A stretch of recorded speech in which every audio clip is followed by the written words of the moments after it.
Probeer om jou eie vingeroefeninge te skep,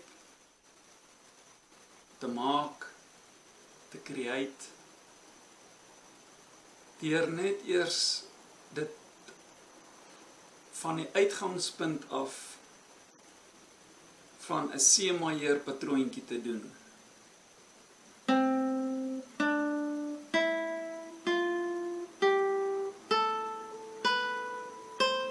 Al is jy nie lus om 'n skuil of 'n toonleer te speel nie, leer net hierdie een. Doen jouself die guns. Jy gaan nie glo as jy gaan aanhou en aanhou en aanhou met die gitaarwêreld wat hierdie klein patroontjie vir jou later gaan oopmaak nie.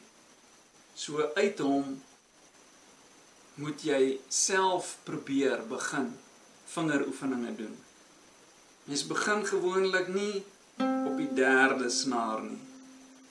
Jy sal eers op die eerste speel. En nou, hoe is die beweging van die patroontjie op die eerste?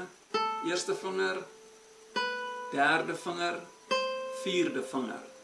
Nou wat jy doen is, byvoorbeeld, speel hom deur die nek.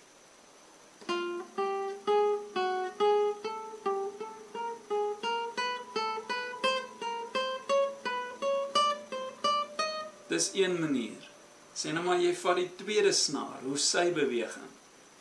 Eerste vinger, tweede vinger, vierde vinger. Jy kan hom ook deur die nek, jy kan hom van bo af, so waar ek nou is, afspeel, of jy kan hom terugspeel. Onthou om iets wat jy terugspeel, is altyd moeiliker as wat jy hierdie kant toe beweeg. So, jy kan so maak.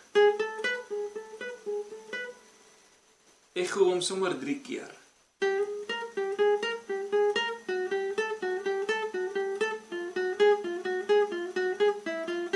Ensovoorts.